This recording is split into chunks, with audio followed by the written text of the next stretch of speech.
Luck. Thank you.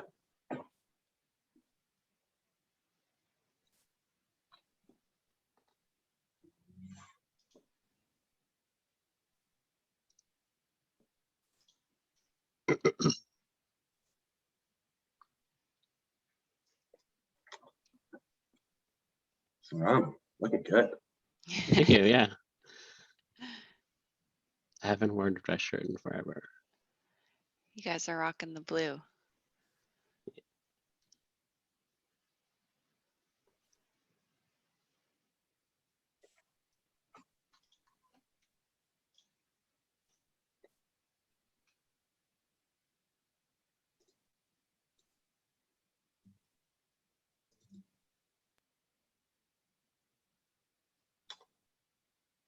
All right, it looks we have some attendees that are just popping on. Welcome to everyone. We're going to give everyone just a couple minutes to join the webinar, and we'll kick things off in a few minutes here, so just bear with us.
This is one of the most powerful men in the world. Yeah, I'm just an IT manager. Okay, this is just an IT manager destroying cyber threats with a vengeance. We've edited out the violence. No, it's not violent. I'm just using Sophos to defeat cyber threats. We'll never fully understand how just an IT manager does it. I use Sophos. Just an IT manager doesn't have to tell us how he does it. We just know he does.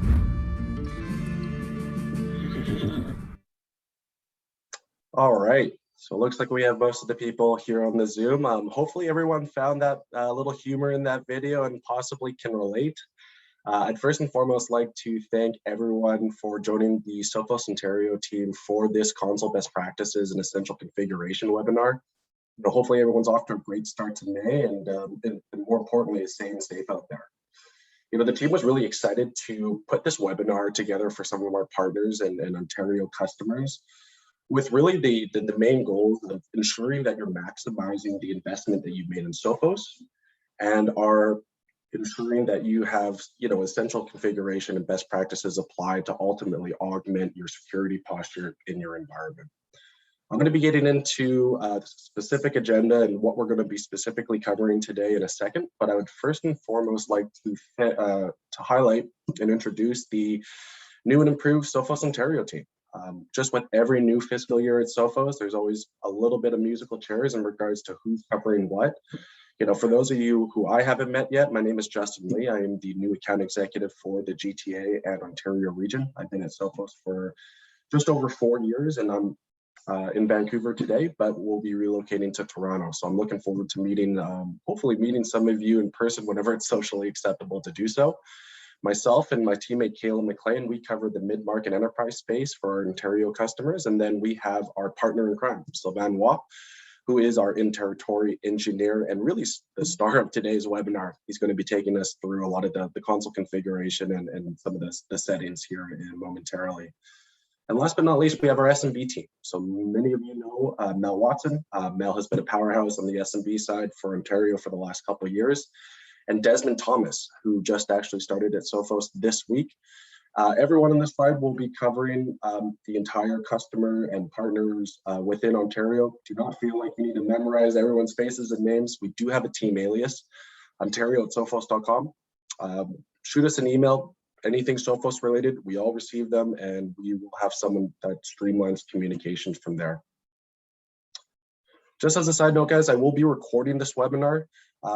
So don't feel like you need to write everything down that you're seeing. We'll be sending a big follow-up with everything that we cover today. And from a Q&A perspective, there is a chat panel at the bottom of the webinar screen. So feel free to input your questions. We'll be broaching those throughout the webinar, or we'll be saving those to the end of today's session.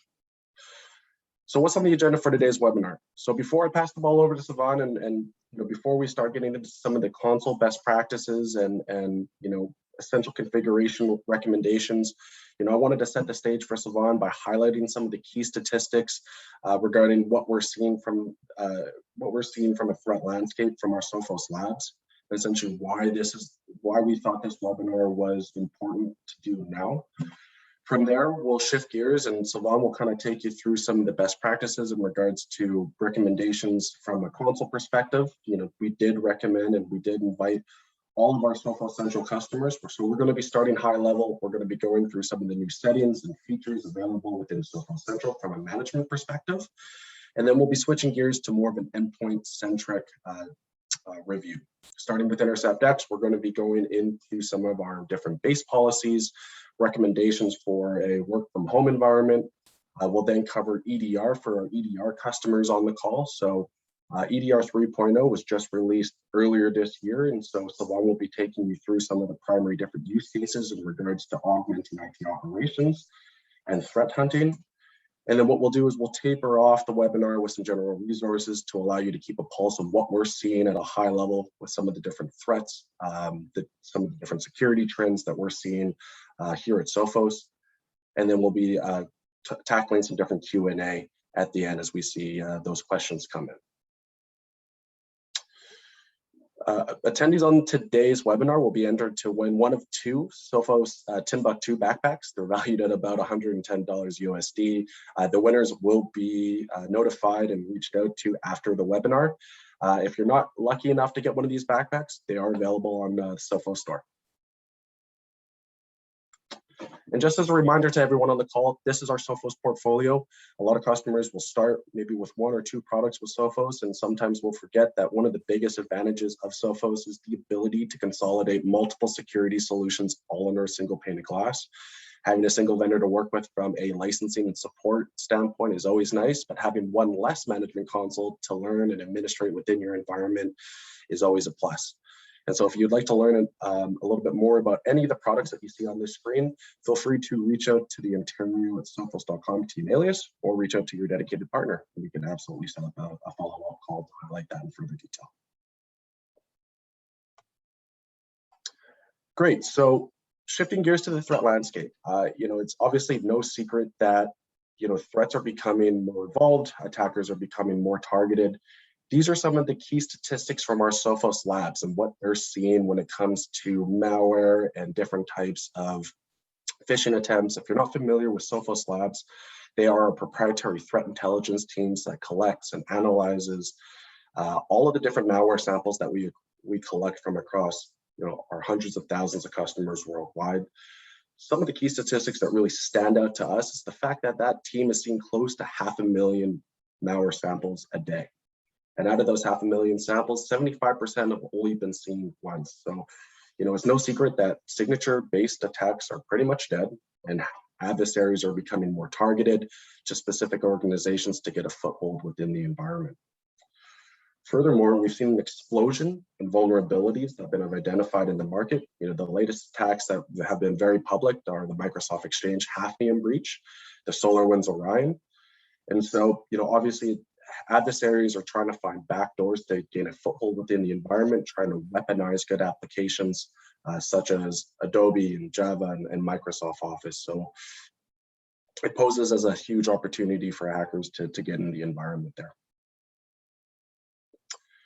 And with all that being said, now enter the COVID-19 effect. It's no secret that we've seen a spike in cybersecurity attacks that are directly correlated to this pandemic. The FBI reports a 4x increase in cybercrime since the pandemic has started. And that's partly due to the work from home paradigm shift that has caused employees to kind of take their laptops, bring them from home.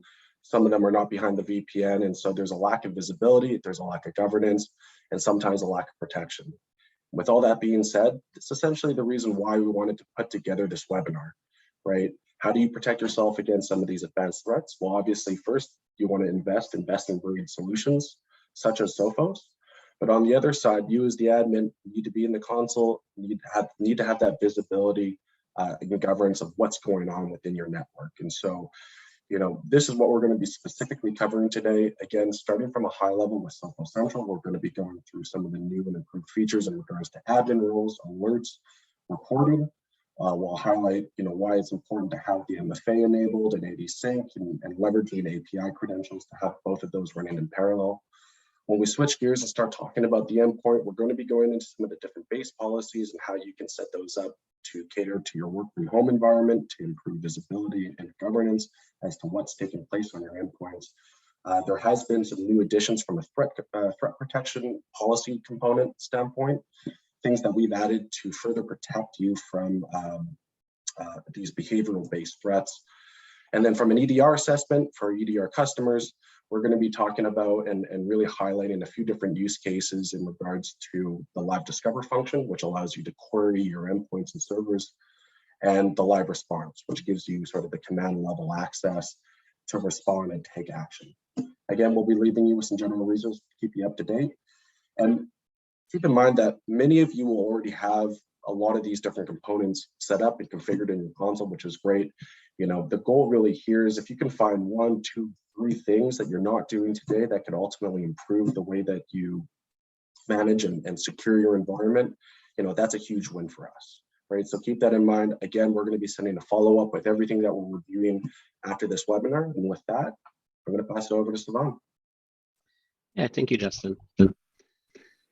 All right. Yeah, I see a lot of familiar names in the attendees list. So for those of you that know me, nice to get to present to you today. For those of you that don't know me, I joined Sophos in August last year. So I've been around for a little bit. I've obviously haven't had a chance to meet anyone in person yet, but glad to meet you online today. So without further ado, let me share my Sophos Central console. And we're just going to go through the general console hygiene and best practices first. So here we go. All right, so everything that I covered today, by the way, obviously you'll have the recording. You'll also get a kind of presentation that I've built around every topic that I'm covering today, so that you'll have all the different points and links that I'm talking to today at your fingertips or available to you afterwards. You can review them because we're going to be covering a lot of stuff today. So the first thing that I want to point out, as just mentioned, as part of the best practices in a console, you want to ensure that you're using multi-factor authentication.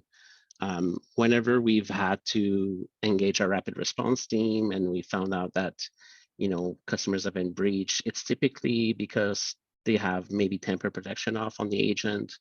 And in some cases, we've observed that some customers had MFA turned off and they had an admin account compromised. And then somebody's able to, obviously, if they have your admin credentials to your central console, they can log in and just turn off the tamper protection and turn off all the protection of the agent policy. So it kind of renders your protection useless if you have the account compromised. So that's obviously why we have MFA tied in to the central console. So if you don't have MFA turned on for all your admins, it's okay to have maybe one break glass scenario account for an admin account that doesn't have MFA if you want to really make sure that you're never locked out of the console. But even if you have MFA for all your admin users, there's always ways to reset the MFA and get our support to get you back in if you ever get locked out, but we don't typically see that.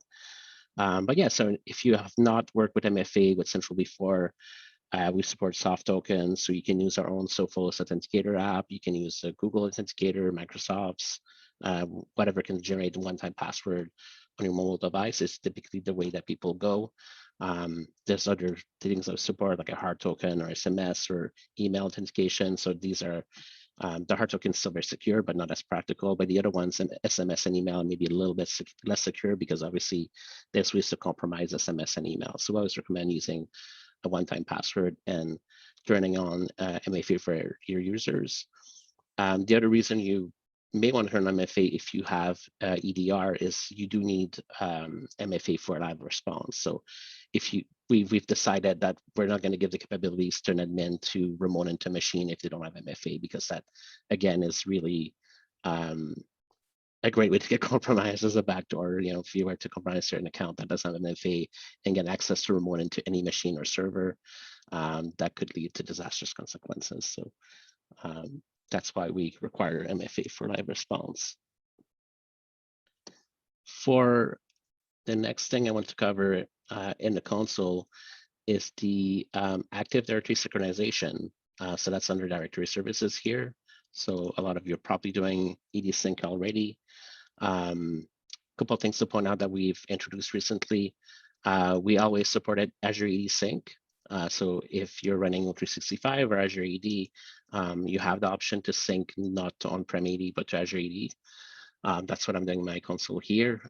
It's very easy to configure. So if you were interested in doing that, the instructions are directly in the console here. You know, we can always support, or myself can give you guidance if you run into any hiccups, but it's pretty straightforward. What we've introduced now recently is the ability to change your directory services. So before you were kind of locked in, if you set up ED Sync and you want to switch to Azure AD, you have to contact support to get it switched over. Now you have the ability to just hit change directory service, and you can say, yeah, I want to use on-prem or switch from on-prem to Azure AD, and simply change we synchronize the users. If you're not using Azure AD Sync currently, or Azure or AD Sync currently, obviously the reason you may want to do that is multiple fold. The first one is if you're using any products that requires policies, such as endpoint protection, or email gateway or mobile protection, you might want to be able to apply those policies against your users and groups. So being able to pull that from Active Directory into Central makes it easy to define policies that target the specific user groups that are, you know, centered around your 80 groups that are already existing. So it makes it easy to create your policies. And we're soon going to be introducing device group synchronization. So that's been, or device and device group synchronization. So that's been something that people have been asking for a while. So we currently are synchronizing the users and groups, but obviously the ability to synchronize your machines and device groups then gives you the ability to not only create policies against those device groups, but you'll have the ability to report on which machines you have an Active Directory that may not have an agent installed. So obviously we can compare the list of machines that have the agent running that report in Central versus your existing environment and say, hey, you point out, you know, maybe you have 5 machines that you have an Active Directory and for some reason they're not protected, they don't have the agent. So this is to help you to discover if there's a gap there between what you have and what you're protecting. Yeah, and then I kind of want to switch to kind of the events, alerts, and reporting section of Central, just to point out a couple of things of how that works. So obviously, the main section that's going to be relevant here is the logs and reports. So I want to point out a key concept between events and alerts in Central.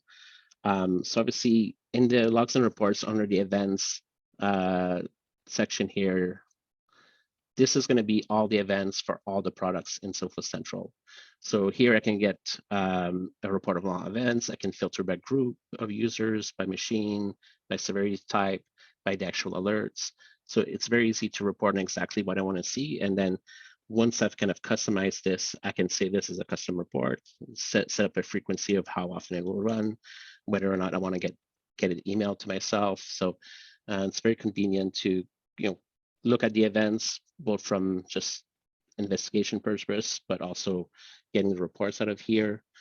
The alerts that you get in the alerts tab is a subset of the events. So what we kind of decided to do with Central when we first built it is to have the concept of like, well, obviously there's going to be an event log to have a log of everything that's happened on your different products, but we also want to have a concise list of alerts for things that are actionable. So that's what the alerts tab will provide you, and that's what you get emailed about on, like at a certain frequency that's separate from the reports, is things that you need to know about either right now, so we can set the alert to come out immediately once it's generated. So if there's a ransomware attack and you need to know about it, obviously we'll send you an alert by email and you can go to your console and do further investigation from there. But there could be alerts that have some things that are nice to know, but maybe I just need to know at the end of the day and have a summary of the alert, so you can set a frequency to summarize the alerts for the day, for example. But that's all customizable. Obviously, you have the ability to integrate this event log to a SIM. So as part of the follow-up to this webinar, I will send you some instructions. So for those of you that are leveraging a SIM, and if you haven't integrated your Sophos Central into it already, it's very easy to do so. In terms of alerts, again, this is the alerts that will generate actionable events. So you will get an email if you've configured email alerts for your alerts here. They're categorized under high, medium, and low. You've probably seen it already. But they want to point out the very rich customization there is for email alerting under configure email alerts. So you define which admins receive the alerts. You can assign the distribution lists. You can set the frequency of the alerts for different types of alerts, so by severity, product, or category. Or you can create very customized rules to say, admin A needs to get the alerts for this product, and they need to receive it at this frequency. So it's very customizable here as to who gets the alert and when. So there's often or probably always a need to tune these alerts to your own scenario and how you kind of handle them within your team. But it's very easy to do so through here. In terms of specifically reports, I did want to point out there's two types of reports. So if we look at the logs and reports and the reports that are here, this is kind of what we call our legacy reporting. So basically the way these worked is you would go into the logs and report tab, you generate a report from here. You might be able to schedule it to run at a specific time and have it emailed to yourself.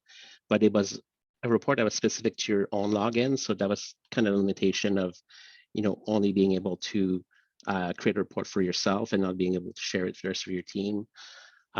So now we have also product-specific reports. So the product-specific reports will obviously figure under the specific product. So for, of course, if I look at endpoint protection, for example, I go to logs and reports here.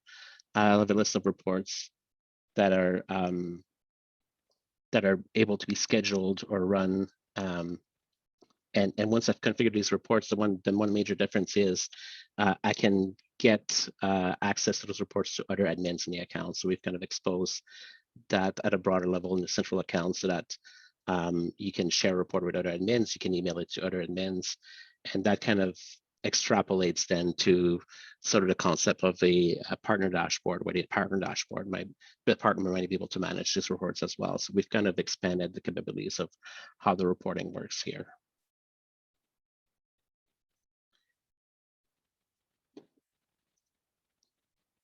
And then the last thing I wanted to touch on from a kind of central best practices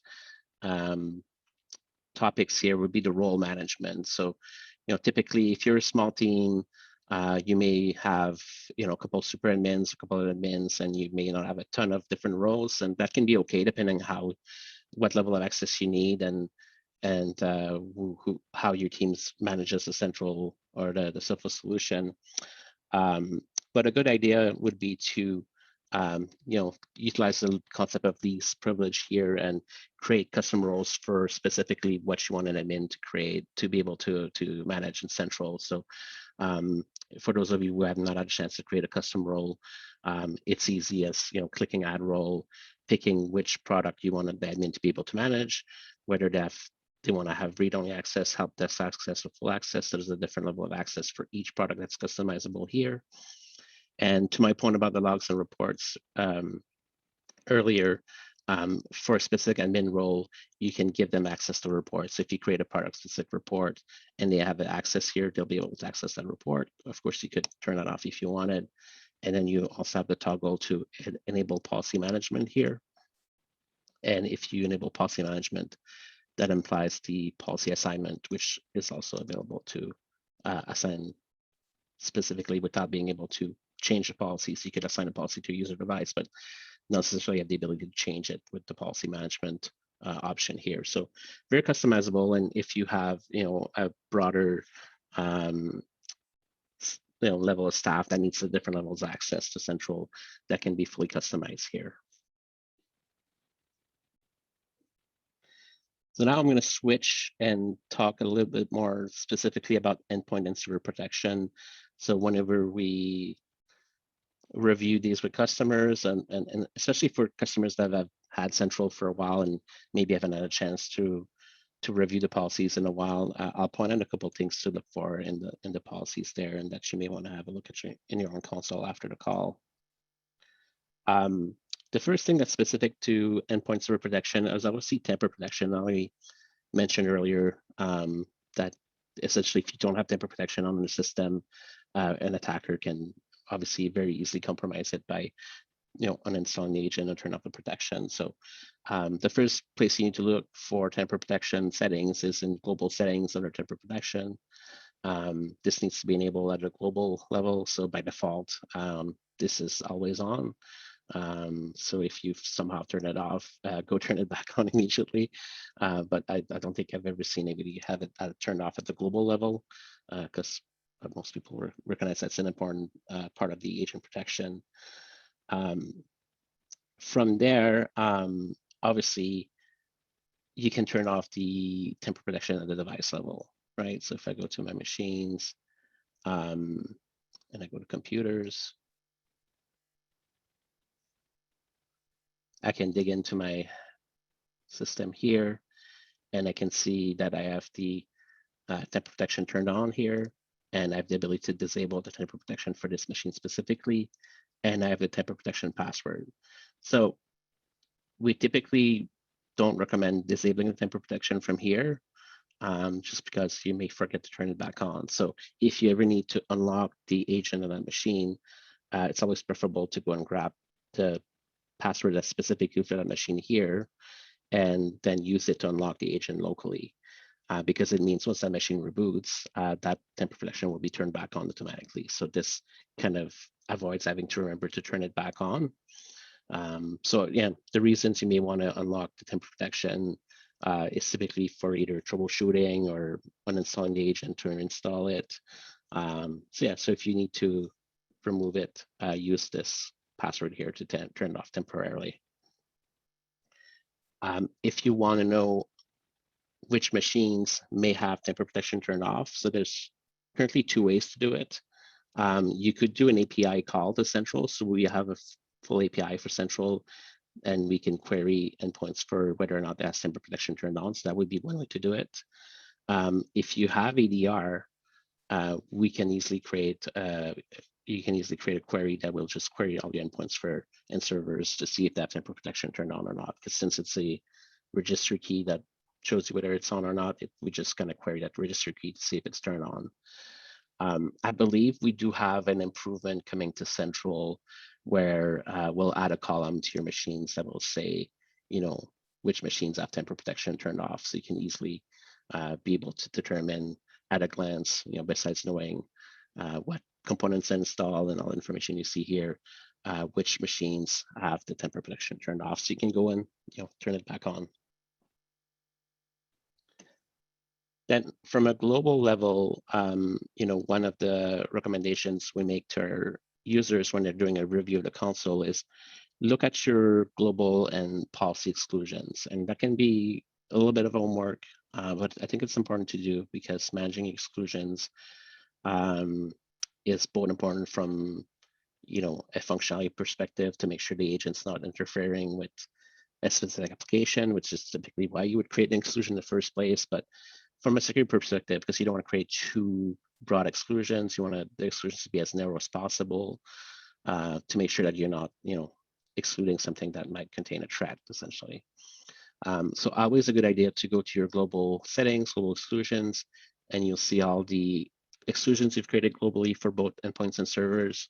So it's a good idea to maybe keep kind of a sort of ledger of what exclusions you've created in here and what they pertain to. And if I've had a few conversations with people that are like, yeah, I've just joined a company 3 weeks ago and I'm looking at the central console and I don't know what any of these things are. So there might be some of you that kind of inherit some exclusions from a predecessor that will have to do some kind of detective work to find out why these exclusions are here. Hopefully they may have put a comment in the comment column so you can actually see. So that's a good practice to do as well, is keep comments here so that you can see why the exclusion was created in the first place. But if they're not there, you're gonna have to do a bit of homework to make sure that these exclusions are still valid and may need to review some of them. It's always best practice, however, instead of creating globally, if an exclusion is, let's say it's application specific for a specific subset of servers that are running the application, it would be preferable to go to server protection and go to your policies, go to the threat protection policy that applies to those servers, right? And then create the exclusion here under the policy exclusion. So meaning these exclusions only apply to the servers this policy applies to. If you're ever wanting to remove an exclusion, so you think it's no longer necessary and you want to do it in a safe way, the best practice would be to kind of clone this policy. So let's say this policy contains a dozen exclusion. I want to try removing one of them. I can go to the top, clone this policy. And when I clone the policy, I will apply it to a specific server I want to use, kind of a test machine. So I'll apply this policy to only one server. That's a subset of the servers that this policy is applied to. And then I will remove the exclusion from that server. And then I'll obviously observe if there's any issues. If there's no issue after a certain while, maybe I'll monitor it for a couple of weeks, I can again go revisit the base policy that applies to that subset of servers, remove that same exclusion, and then know that I've done it safely. However, if I do see a problem with that server that I've created the exclusion for or removed the exclusion for through policy, then I know, okay, yeah, this exclusion is really necessary. It's not something I can remove or should remove, so I can go back and document that exclusion is still necessary and keep it in my base policy.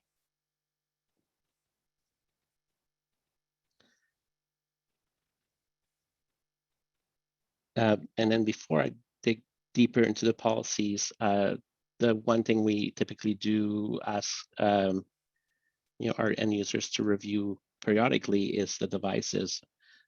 So digging into the devices tab, whether it's directly here or their endpoint or server protection, reviewing which endpoints have red healths. Obviously, that's always important to keep a tab on. Obviously, I have a red health on this device, and we'll actually cover why that is in a quick demo at the end. There's a reason for that.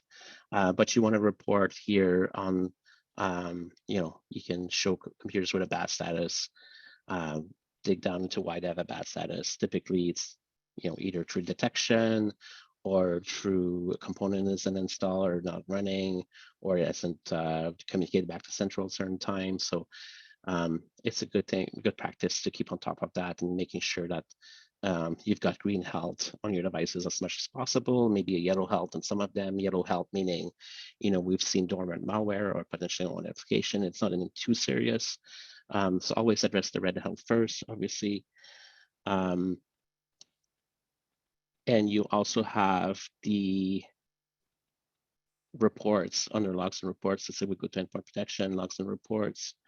I'll have the computer reports that can show me, which machines are active and good health, which are inactive, which aren't protected, and kind of get an idea of which machines may be out of date, are not communicating to Central for a certain amount of time. So you can see which one's inactive for 2+ weeks, which one's inactive for 2+ months. So there might be some cleanup required there on what machines are no longer necessary to report in Central, or maybe there's a reason they're inactive and you need to kind of look into it. And now dig into the policies. Whenever you do a policy review, might be a good time to look at what subset of policies you may and may not be leveraging. So, we have a lot of customers that maybe deploy a solution, they're using the threat protection policy, they're making sure that their endpoints are protected, but maybe they're not using some of the policies that are around, attack surface reduction. So, common policies that you may not have implemented when you first deployed the product, but might be worth revisiting because they're baked into the tool and they will help you stay protected without any additional cost or then a little bit of time to implement the policies. Obviously, we have peripheral control, so being able to either detect or control what gets plugged into systems, and the concept of policies applies here. So obviously you can create multiple policies for different subsets of users or machines. You can create exceptions in the policies on what machines are able to be plugged in versus which ones aren't. So a typical use case I've dealt with recently is a customer that wanted to be able to plug in secure USB drives that have built-in encryption, for data loss prevention purposes. If you're making sure that any device you plug in has a built-in encryption, if that device gets lost, obviously the data is still protected, versus just a straight-up USB that has no encryption, then that gets lost. Who knows who has your data then? So that can be one use case to turn on peripheral control for. Application controls typically, on the endpoint used to block unwanted applications. You can define which applications you don't want to run your systems. Web filtering, obviously a great use case to reduce the attack surface when you're just browsing the web. So very easy to, obviously we block bad websites and malicious downloads through this web control policy, but you can do category-based filtering as well. So potentially unwanted application categories of websites you don't want users to browse to, either because they are time wasters, undesirable, or they might be malicious as well. So a great thing to take advantage of. And obviously from a work from home perspective, the web filtering being done on the endpoint as opposed to, let's say, a firewall, has a good advantage of fooling the machine around. So if it's a laptop and they're taking into, if they're working from home or taking it to a coffee shop, that web filtering policy will be in place directly on the agent. Yep, and Sylvain, just one thing to add here while we're on the topic of some of these other kind of attack surface reduction policies. So there are specific ways, if you don't want to, say, completely blacklist someone from putting in peripherals, you can set the policy so that it's reporting on the types of peripherals and maybe suspicious or maybe unprovisioned applications that users may be using on their endpoints. And those will all feed to those logs and reports. And when it comes to security, it's all about, knowing what you don't know.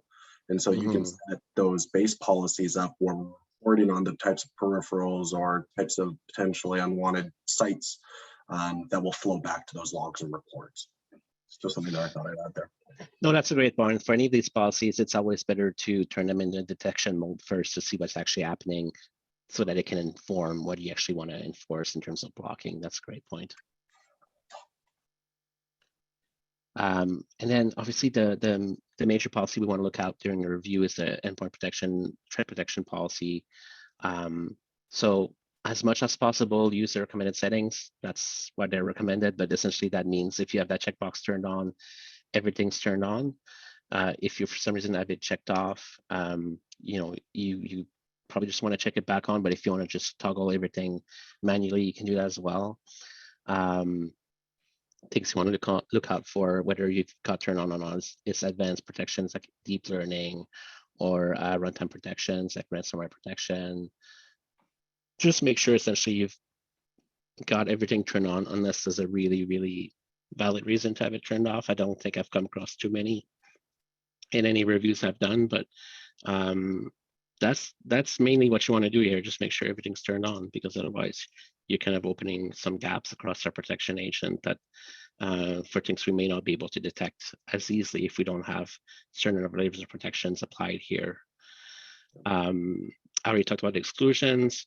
The device isolation is one I like to bring up on a review policy, because typically that's going to be turned off. And the thing to know about device isolation, obviously, if you turn this on, the implication is if you have a red out on the device that it's something we can't clean and the machine needs to be isolated, we're going to be able to proactively isolate the machine, meaning you still have access to the machine from an admin perspective. You can still you use live response to connect to it. You can still use remote desktop if you have create exceptions for yourselves to be able to connect back to the machine.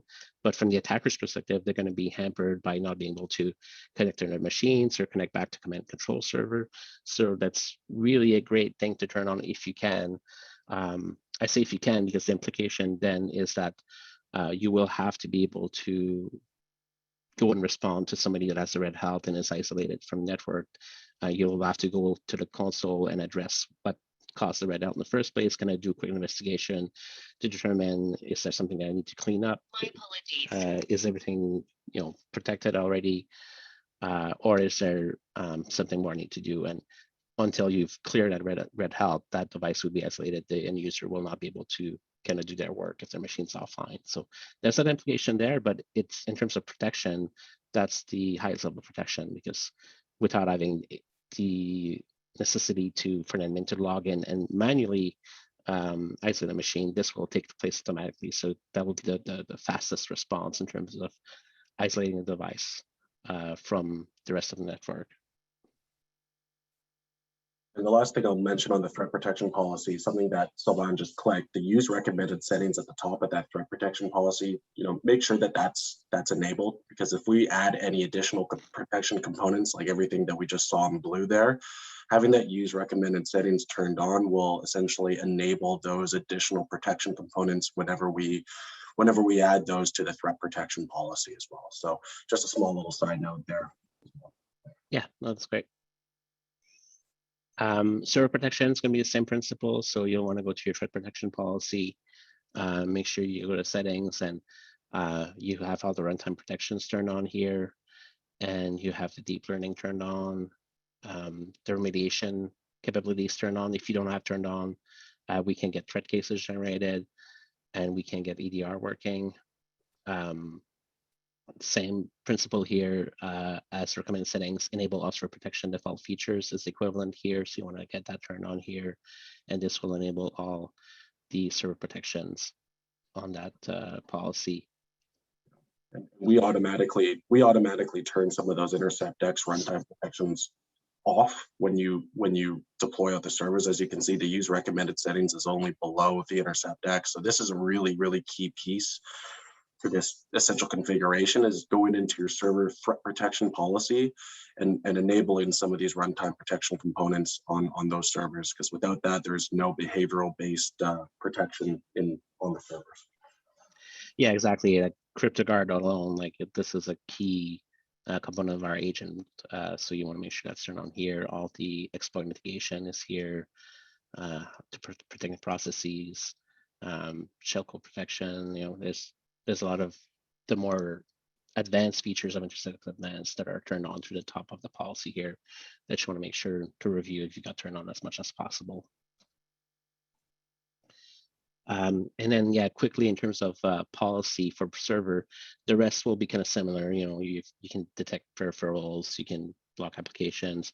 In terms of applications, if you don't know about the lockdown policy and the application lockdown feature, that's a great thing to investigate running on your servers, because essentially with app control, we can block on applications. With lockdown, we're able to create a whitelist of good applications and restrict what applications run on a server based on that lockdown policy.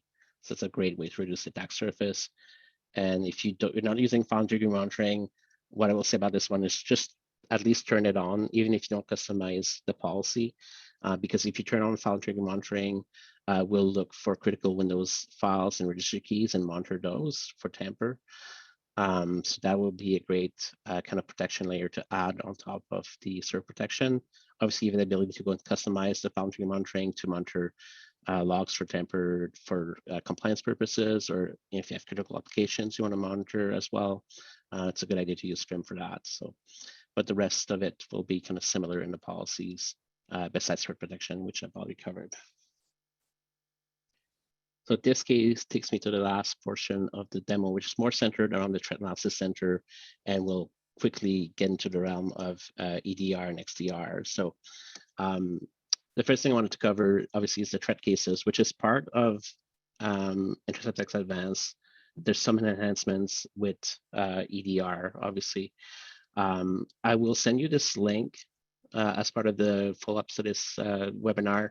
It kind of explains the malware detections on the threat case and what threat intelligence you get with EDR versus without EDR. So a quick example, if I look at this one, and I look at the direct path here.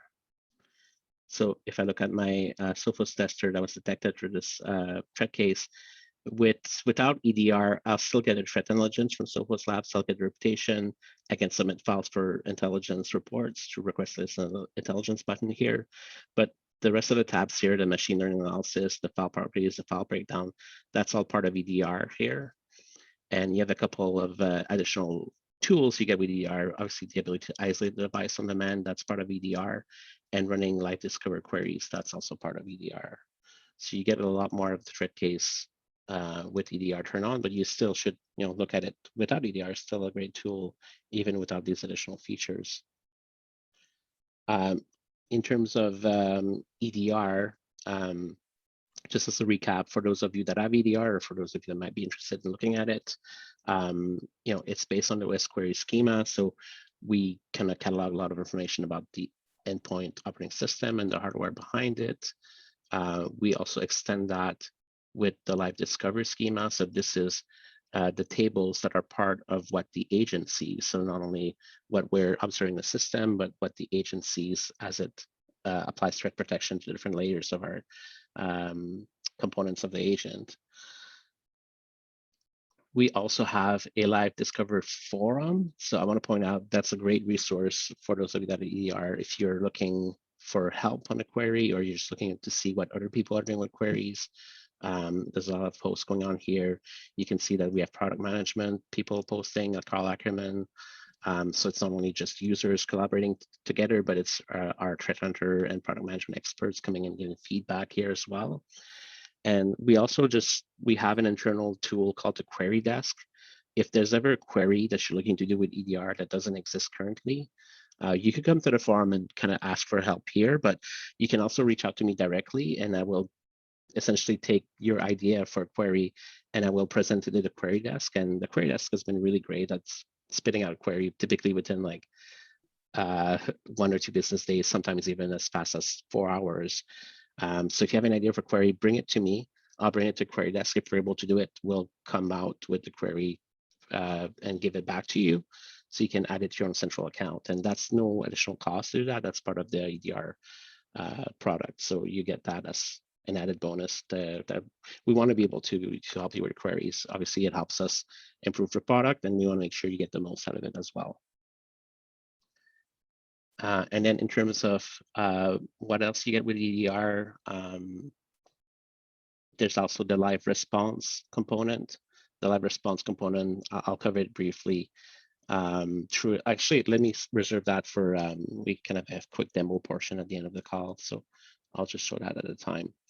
What I did want to cover very quickly before I kind of move on to the demo, because I know we have only like 12 minutes left, is the recent launch or announcement about XDR. So we released this press release yesterday, actually, about EDR 4.0 and XDR that's coming out very shortly. So for existing EDR customers, you will get EDR 4.0. That's just an incremental improvement to our EDR product. So what's coming to EDR is the ability to run endpoint queries in a data lake. So we're going to expose the data lake to users with 7 days of retention. So obviously the main advantage of doing that is if I have an endpoint that's offline, I can still run queries for that endpoint for the last 7 days. We're also launching the ability to schedule queries. So that's been an ask for a while. I can run queries ad hoc currently in Central. With 4.0, I can schedule my queries so I can get a report whenever I schedule it for. That will tell me, here's the result of this query across these endpoints. That might be interesting stuff to look at.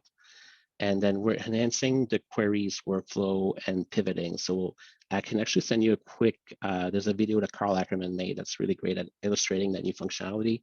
I don't even have it in my console yet, so I can't really show it to you, but that video really illustrates how you can take one query and from the process ID pivot to another query, looking for that specific process, so what it was doing. So kind of enhancing the investigative capabilities of the EDR toolset with that.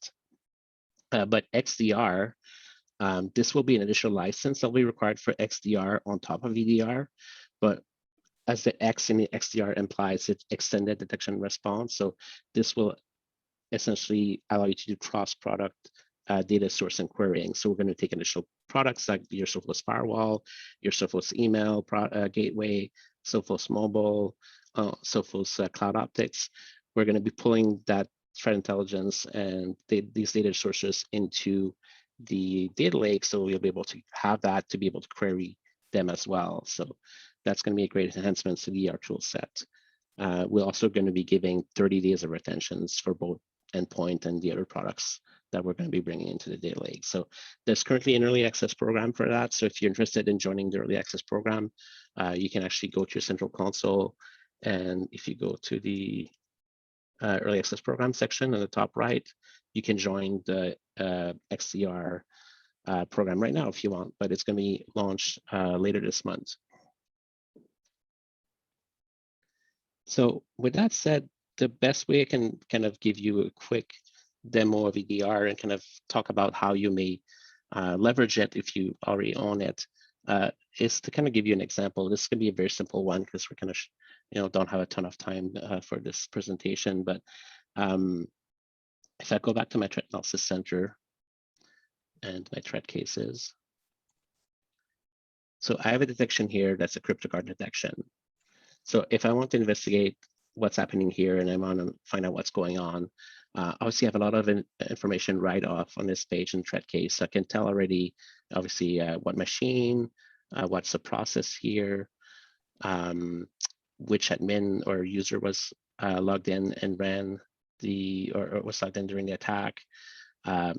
It's actually giving me additional information here that the root cause was actually copied from a network location. So I know that the Sophos tester was pulled from this machine here, DC01, and was copied to this machine and then run locally. And that's when we picked it up as a CryptoGuard attack. So I get a lot of information here. If I simplify it to the direct path and look at the Sophos tester, I have a lot of threat intelligence here. Yeah, so I have a lot of tools at my fingertips. So a couple of things I may want to do here. Since I don't have automatic isolation turned on in my policy, if you noticed earlier, this machine has not been isolated. So I might want to isolate the machine while I do my investigation. So this would be here, isolate device. And then I may want to run additional queries to gather more information. So if I go to run a live discovery query, just take a second to load.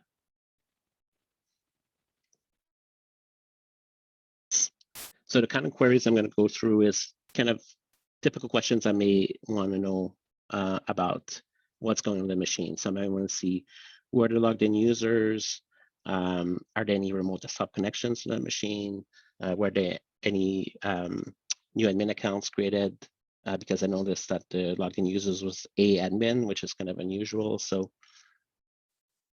I go to logged in users, I select this query.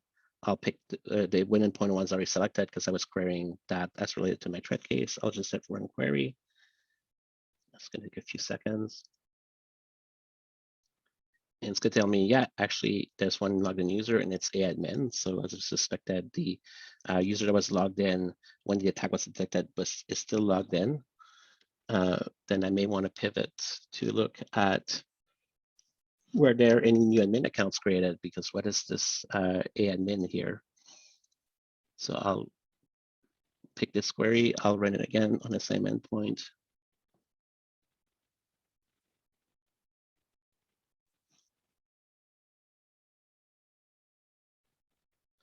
And then I can see, yeah, actually, a couple days ago here, and I have the date, somebody did create an admin account on a machine. So that looks suspicious because I don't typically let my admins create local admin accounts. I leverage domain admin credentials for administrative tasks in my environment. So and it's kind of a suspicious name, admin.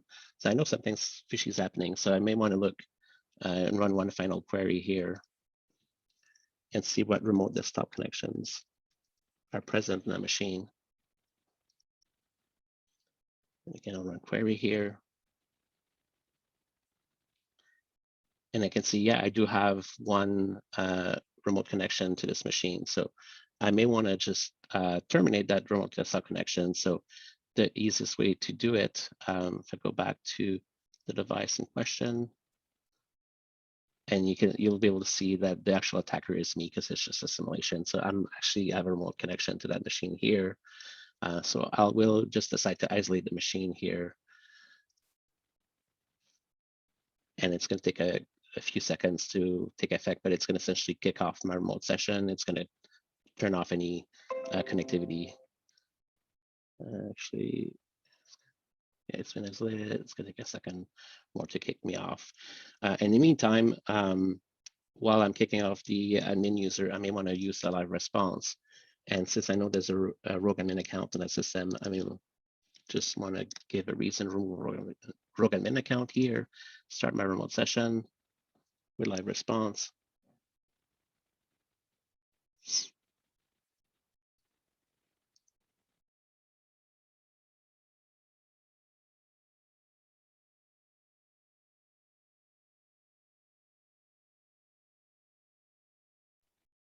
This will just take a second, and if you don't know live response, essentially this will give me a remote command prompt with elevated privileges to the system, and then I may choose to say do a net user admin / delete to remove the rogue admin account.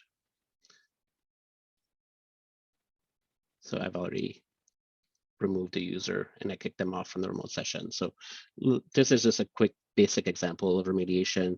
One of the follow-ups I'll send you as well, if you have not attended the Threat Hunting Academy, there's 2 links I'm going to send you. The Threat Hunting framework, which is kind of the threat hunting framework that our MTR desk uses when they're doing threat hunting. So we can explain the threat hunting process.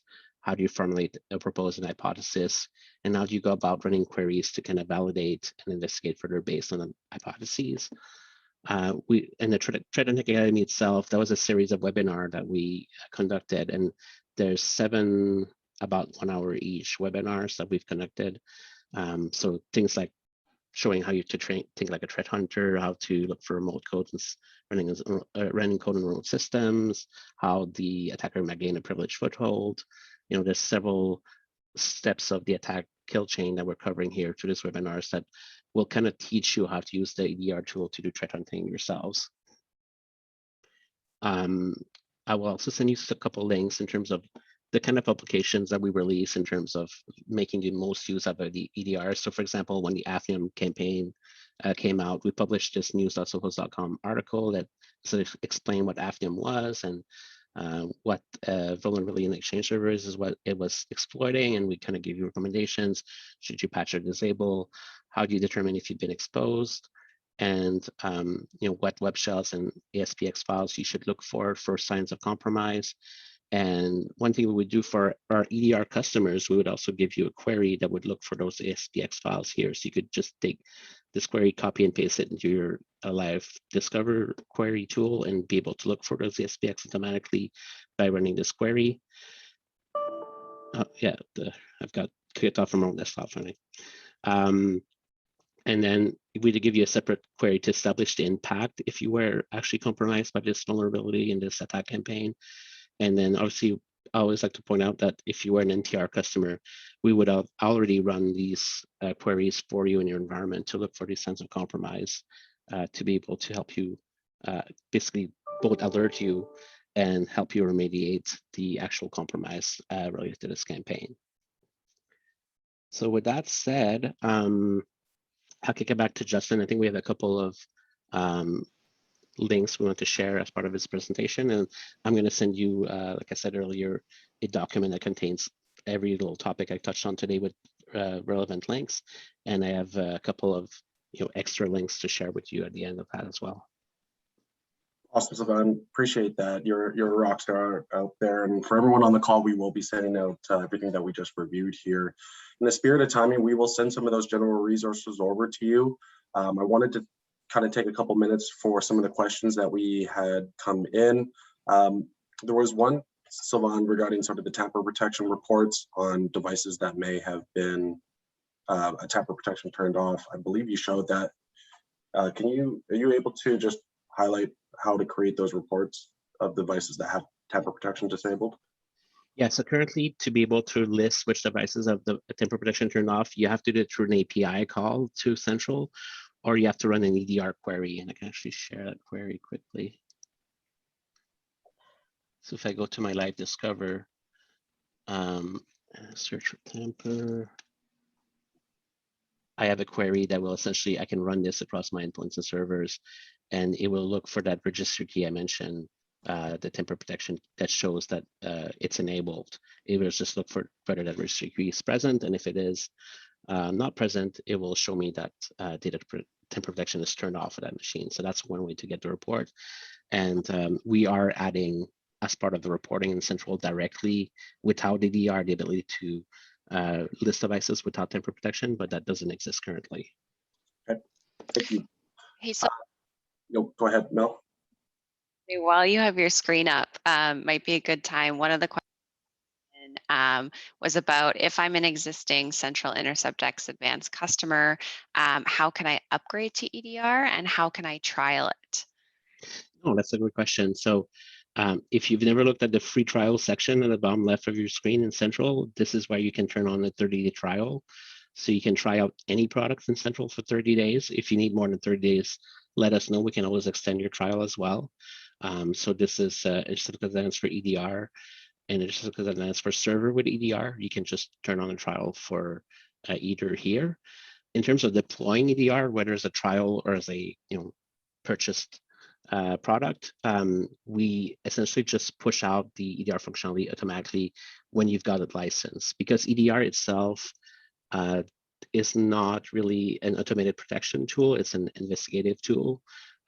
We already leverage what's out, and actually a lot of the components of EDR are actually being logged already on the endpoints. So all those tables, all that telemetry, that threat intelligence is already being logged on the endpoint. So we're just giving you the ability to go into the threat analysis center and querying it and enabling you to use live response to connect to the machine. So in terms of deploying it, all you need to do is license it, really. Once you get licensed, you get all those little tools that I showed you during the demo. And we can always co-term, just reach out to the Ontario team or the your dedicated partner. We can get you co-term quotes. EDR, Jared, EDR stands for Endpoint Detection Response. And then we had a question in regards to the device isolation. Is there a way to get an alert when a device is put into isolation? And I'm assuming that was in regards to the non-EDR device isolation component. Yeah, the automated isolation, you will get an alert if a device is isolated. So again, the alerts being everything that's actionable, a device being isolated will correspond typically to a red health, which the red health itself would have a general alert. So maybe I have a CryptoGuard one here. Ransomware detected is what I would show for this one. So I had a CryptoGuard attack, so I can tell that the device been isolated because there's been a red health event on it. And then just in regards to the isolation in general, when that is enabled, can you speak a little bit about how it disconnects, or I'm assuming just in regards to the network isolation, what does it specifically do? Yeah, so essentially it's twofold. The network protection component of our agent will block any inbound or outbound connectivity from the agent, except for what's authorized. So what's authorized is by default the live response. So being able to go to the device and getting the command prompt to the device, that's always going to be allowed by our agent, because obviously we want you to be able to isolate the device and still get the ability to do live response on it. You can also create your own exception. So if you want to say be able to use remote desktop connection to still get back to the machine, you can create exceptions for your own IP address or subset of IP addresses that will still be able to do remote access to that machine. So they're not completely isolated, but they're isolated in the sense that the attacker will be kind of hamstring to be able to do anything else on the machine. Thanks. We had another question just on the same sort of topic of device isolation. When you see a red health status, does that mean Sophos is automatically isolating that? And I'm assuming that it does not unless that specific device isolation component is turned on. Do you want to add anything to that, Savon? No, you're exactly right. A red health by itself doesn't mean isolation. It only means isolation if you've gone to your threat protection policy, and again, you've turned on the isolate on red health. So if you've got that turned on, yes, a red health will mean isolation. If you don't have this turned on, then it will not be isolated on demand. Then it will be up to you to receive the alert, realize there's a red health on the device, go to your console, and if you have EDR, because that will require EDR licensing to be able to do on-demand isolation, you'll have to go to the device and isolate it manually. So here I can see it's already isolated, so I have the option to remove it from isolation if I want to.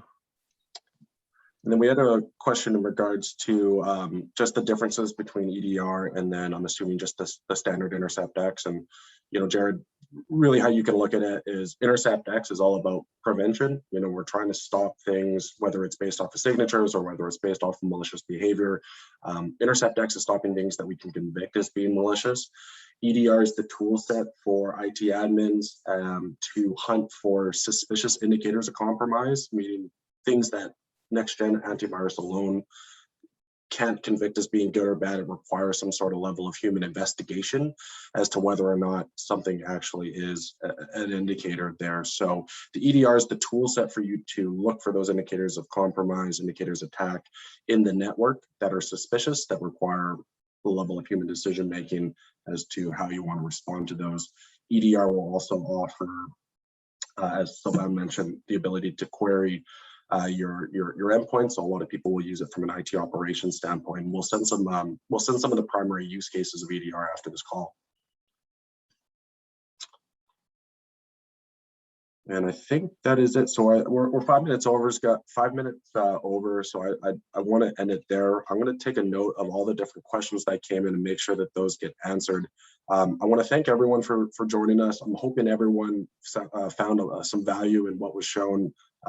Again, this was meant to enhance and maximize the investment that you made in Sophos and to find a few ways to augment your security posture. I'll be notifying the winners for those 2 backpacks. And if you need anything, again, Ontario@sophos.com, that's our team alias. So do not hesitate to reach out if you have any follow-up questions to this webinar. So thank you so much, guys. Have a great rest of the day. And I'm sure we'll be talking soon. Yeah, thank you, everyone.